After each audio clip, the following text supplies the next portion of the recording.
No início deste século, começou a ficar muito claro para um pequeno número de cientistas que seriam necessárias ideias ousadas para resolver o desconcertante problema da estrutura do átomo.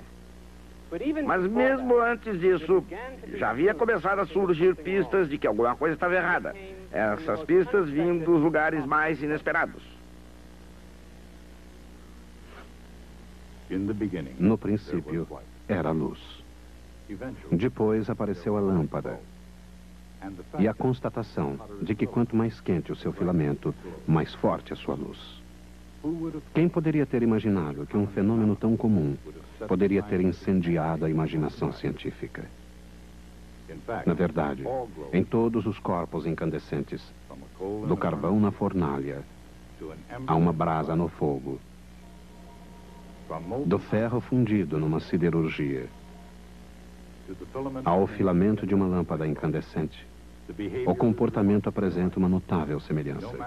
Não importa qual a sua matéria, a cor da incandescência de um corpo depende exclusivamente da sua temperatura. De fato, se todos têm a mesma temperatura, todos brilham com a mesma cor. É um fato fantástico.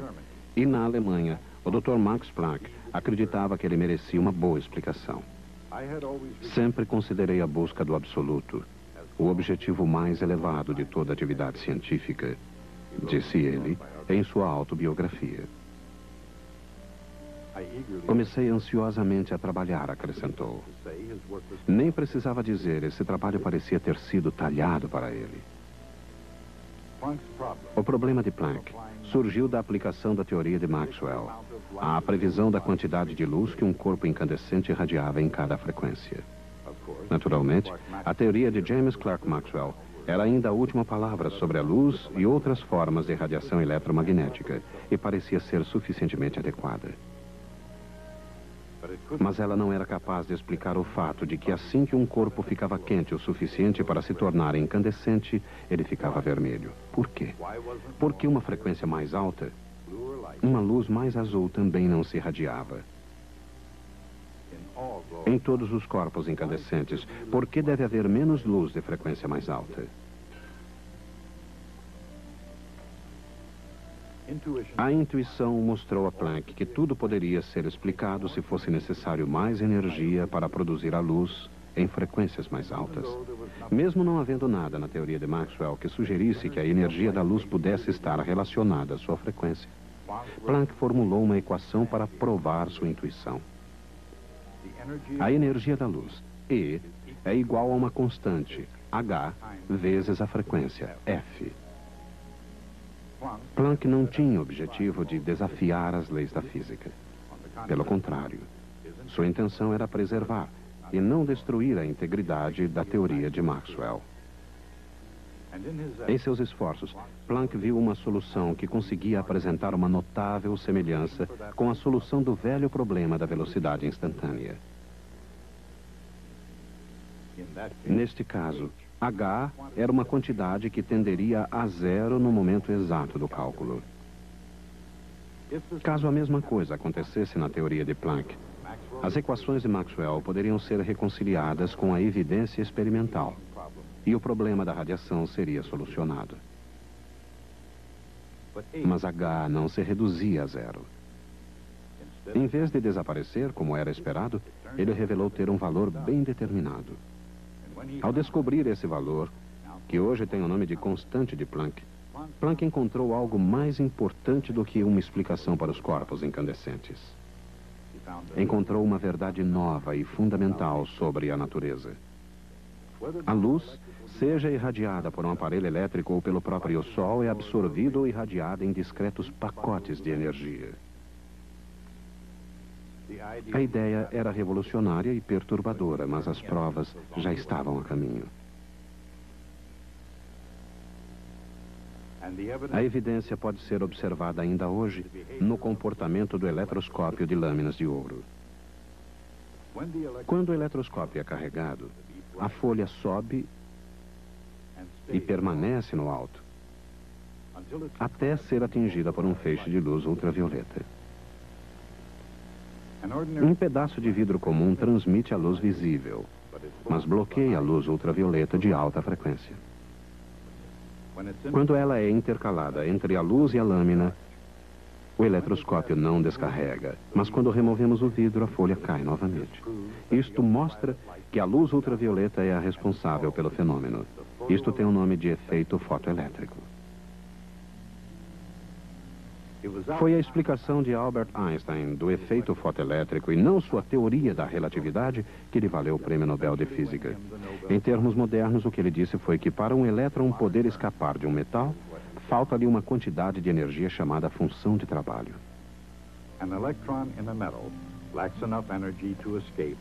Mas se um elétron absorve a luz ultravioleta, que chega num pacote, e possui a energia dada pela fórmula de Planck, o elétron pode adquirir uma energia mais do que suficiente para escapar do metal. Neste caso, ele pode sair com uma energia cinética igual a H vezes F, menos a função de trabalho. Esta é a chamada equação do efeito fotoelétrico de Einstein. A solução perfeita, comprovada por Robert Millikan em seu laboratório de Chicago. Ao medir as energias de elétrons injetados a partir de vários metais por diferentes frequências de luz, Millikan verificou que cada metal tinha uma diferente função de trabalho, embora a constante de Planck tivesse o mesmo valor universal para todos eles. Mas esta explicação do efeito fotoelétrico não apenas confirmou a teoria de Planck, mas também demonstrou diretamente que pacotes de energia já existiam no campo eletromagnético. Em outras palavras, a luz chega em partículas. Partículas hoje chamadas fótons. Mas esperem um pouco. Um século antes, Thomas Young havia provado que a luz se movimentava em ondas. Será que agora vão voltar a dizer que a luz é composta de partículas? Talvez toda essa questão de partículas e ondas devesse ser analisada de uma perspectiva nova. Louis de Broglie formou-se em História e preparava-se para uma carreira no governo francês. Uma nova abordagem da física, se é que já houve alguma antes. Talvez tenha sido por isso que, na década de 20, ele tenha se perguntado: se as ondas de luz podem ser partículas, é possível que partículas como os elétrons também sejam ondas? Antes de mais nada, as partículas possuem energia e quantidade de movimento, enquanto as ondas possuem frequência e comprimento de onda. É óbvio que essas entidades possuem diferentes tipos de propriedades. De Broglie suspeitava que houvesse algum tipo de conexão. A teoria de Planck fornecera uma pista do que poderia mesmo existir. Max Planck associara a energia de uma partícula de luz à frequência de sua onda. Dando um passo adiante, de Broglie combinou isso com a energia de uma partícula que, segundo a teoria da relatividade de Einstein, era dada por E igual mc ao quadrado. Essa ousada combinação das propriedades das ondas e das partículas sugeriu o passo seguinte. Será que no caso de partículas se movendo a uma velocidade inferior à velocidade da luz, sua quantidade de movimento estaria relacionada ao seu comprimento de onda? De Broglie acreditava que sim. Ele acreditava que, assim como uma partícula de energia está relacionada a uma frequência, a quantidade de movimento de uma partícula estaria relacionada a um comprimento de onda. Era uma ideia radical. Não só as ondas de luz se comportavam como partículas, mas as partículas podiam se comportar como ondas. Durante um ano, no entanto, experiências haviam demonstrado que os feixes de elétrons podiam ser difratados de maneira muito semelhante aos feixes de luz. Mais do que isso, a ideia de Broglie parecia explicar um aspecto muito misterioso do modelo do átomo de Niels Bohr. A teoria de Bohr teve como fundamento a noção de que os elétrons só podem existir em órbitas de certos tamanhos Só nessas órbitas e em nenhum outro lugar entre elas.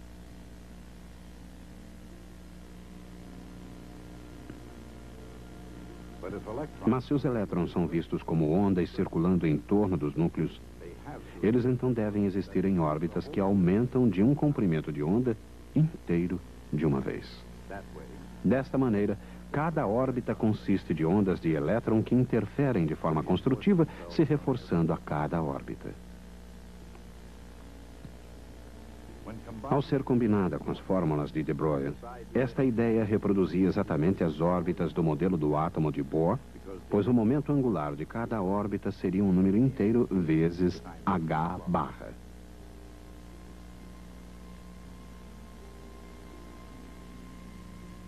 A ideia de Louis de Broglie fora brilhante. Ela oferecia uma explicação bela e profunda do modelo do átomo de Niels Bohr. E era fundamentada em evidência experimental sólida.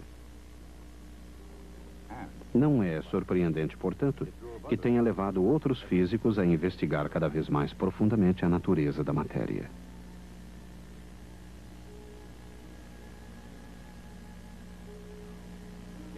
Na Áustria, Erwin Schrödinger analisou as implicações do trabalho do francês e apresentou sua própria teoria a partir das ideias de de Broglie.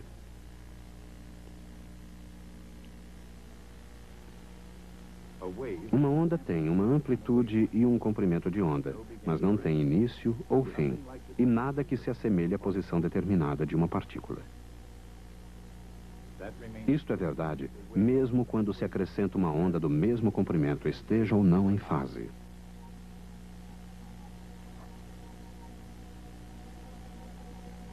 Mas quando se acrescentam ondas de diferentes comprimentos, a forma resultante se altera.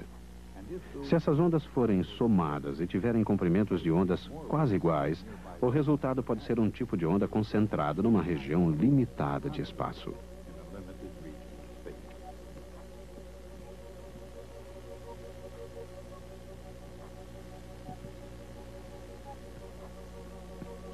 Assim, dentro de um intervalo de comprimentos de onda e, portanto, dentro de um intervalo de quantidades de movimento, um objeto com características ondulatórias pode ser construído num local definido. Mas como ele possui um intervalo de quantidades de movimento, ele vai se espalhando à medida em que se movimenta. Ele não é uma partícula, mas também não é de fato uma onda. O que é então? Esta é a descrição mais clara possível da natureza dos fótons e elétrons, da matéria que constitui o universo e tudo o que ele contém. Em 1926, essa ideia foi o corpo e a alma da mecânica ondulatória de Erwin Schrödinger. A luz que passa por duas fendas causa uma evidente interferência de ondas, que se revela com clareza numa imagem de listras claras e escuras. Não há dúvida de que a luz é uma onda. Só as ondas se comportam dessa maneira.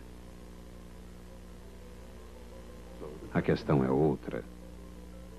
Como pode a luz ser partícula e mesmo assim interferir como ondas?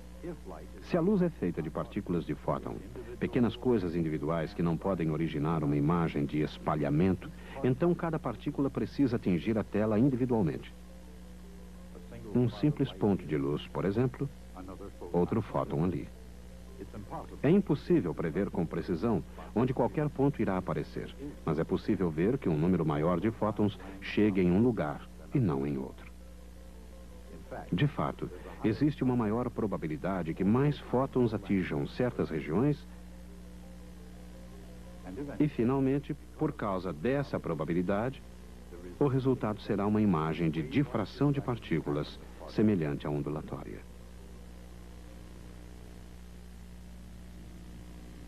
Esta foi a explicação proposta por Max Born. Os fótons podem ser partículas, disse ele, mas as imagens que eles formam são regidas por probabilidades de que sofram interferências como as ondas. Um colega de Born, Werner Heisenberg, levou essa ideia ainda mais longe. Como as partículas estão associadas a probabilidades de interferirem com as ondas, disse ele, é impossível saber exatamente a quantidade de movimento e posição de qualquer partícula ao mesmo tempo. A ideia talvez seja um pouco difícil de entender, mas essa era a questão. Partículas que são ao mesmo tempo ondas é algo difícil de se entender. A natureza de uma onda regular, com um comprimento determinado, é se espalhar no espaço. Se esta onda representa uma partícula, seu comprimento se traduz numa quantidade de movimento bem determinada. No entanto, nada que explica a localização da partícula. O lugar da partícula pode ser definido mais precisamente acrescentando-se onda após onda de diferentes comprimentos, mas cada novo comprimento significa uma nova quantidade de movimento. Em outras palavras, quanto melhor se sabe a localização de uma partícula, menos se sabe para onde e com que velocidade ela se movimenta. À medida em que a posição da onda se torna mais bem determinada, a quantidade de movimento da partícula se torna menos conhecida. Essa relação, ΔX vezes ΔP, é aproximadamente igual a H barra. É conhecida como o princípio da incerteza de Heisenberg. Werner Heisenberg, em sua busca de uma verdade científica mais profunda, elevou a incerteza ao nível de um princípio fundamental da natureza. Mas a ironia desta história está em outro lugar. Atraído por algo universal na natureza de todos os corpos incandescentes, Max Planck descobriu que a luz se irradia em pequenos pacotes de energia. Quando Albert Einstein resolveu o problema fotoelétrico, confirmou que os pacotes de energia de Planck existem como partículas no campo eletromagnético. Combinando as ideias de Planck e Einstein, de Broglie sugeriu que as ondas não só podiam se comportar como partículas, mas também as partículas podiam se comportar como ondas. Erwin Schrödinger compreendeu que se um número suficiente de ondas de diferentes comprimentos fosse reunido, o resultado seria uma onda concentrada num ou outro lugar, como uma partícula. Max Born percebeu então que, embora fosse obviamente impossível uma partícula produzir uma trajetória igual à das ondas, um aglomerado de partículas cujo comportamento é determinado por probabilidades pode se encaixar num padrão de aparência muito semelhante à interferência de onda. Nesse fato, Werner Heisenberg viu a permutabilidade entre as qualidades das partículas e as qualidades das ondas da luz. Quando as incertezas em relação à posição e quantidade de movimento se combinam, o produto é aproximadamente igual à constante de Planck. E esta, começando com a constante de Max Planck e fechando o círculo, é a ironia. A busca da verdade de Planck tornou-se uma jornada que levaria ao âmago da física quântica. Mas no final das contas, ele próprio jamais aceitou as profundas implicações do seu próprio trabalho. E neste aspecto, o mesmo aconteceu a Albert Einstein, que disse: "Parece difícil examinar as cartas de Deus, mas não posso nem por um momento acreditar que ele jogue dados como alega a atual teoria quântica." Seriam necessárias novas gerações de cientistas jovens e brilhantes para que se aceitasse totalmente as extraordinárias implicações da nova teoria. Eles respeitam e obedecem às leis da mecânica clássica, mas também abraçam a teoria quântica. Hoje, ninguém pode negar a perfeição teórica da nova física, nem o fato de que ela realmente funciona.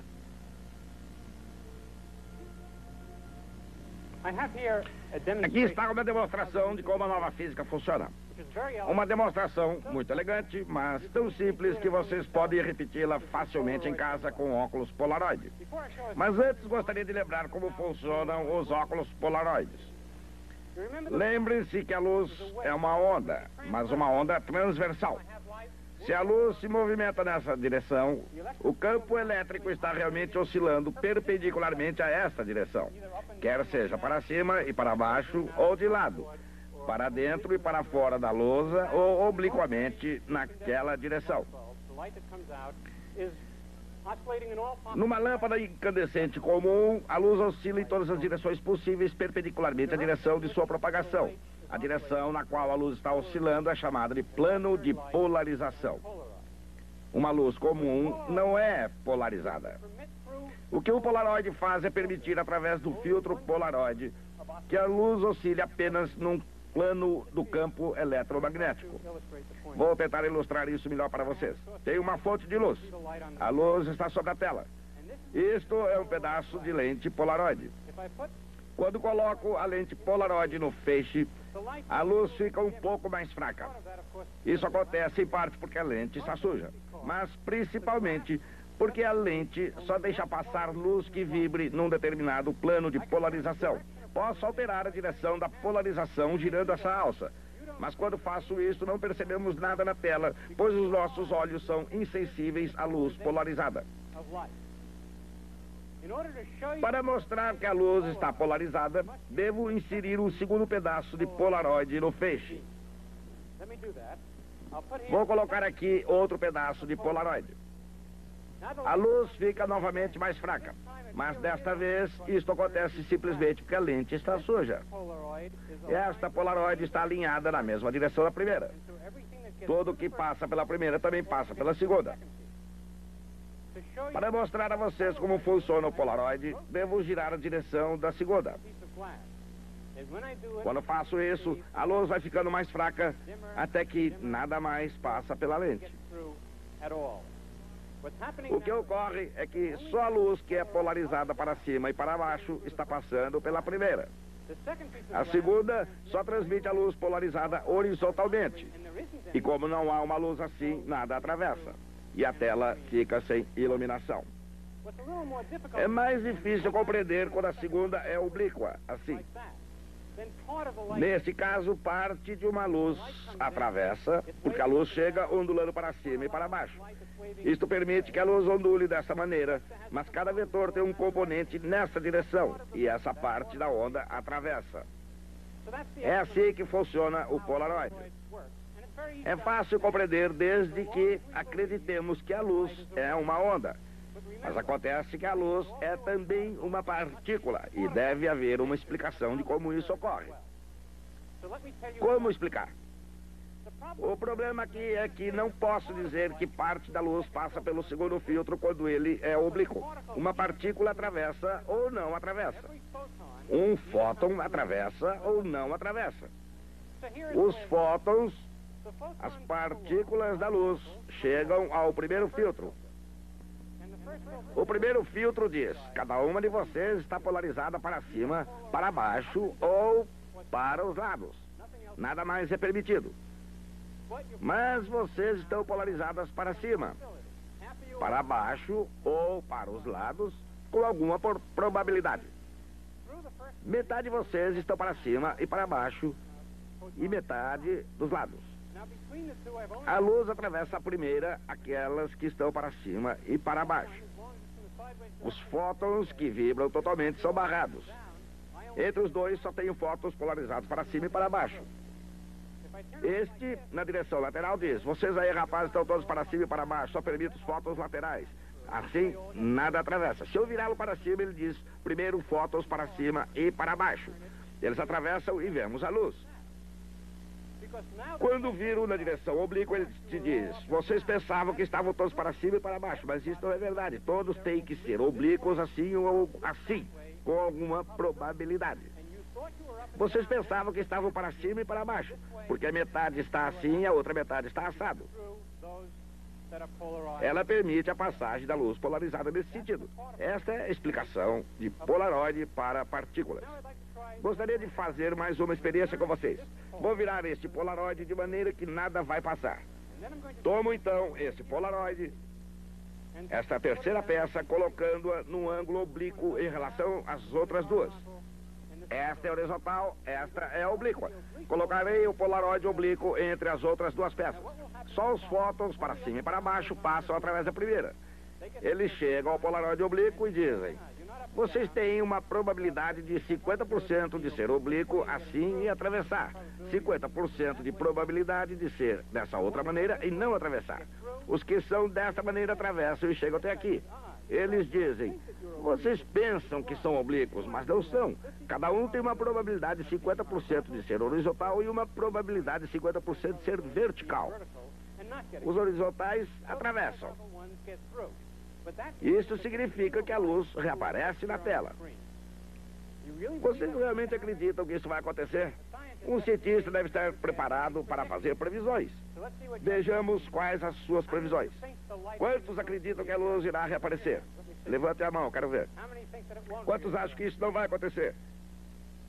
Tenho anotados os nomes de todos vocês, hein? Vamos tentar a experiência. Colocarei isso no peixe. Afirmo que a luz irá reaparecer. Lá está ela. Ok? Lá está ela. Essa é, em essência, a maneira como a física funciona. Nós nos veremos a próxima vez.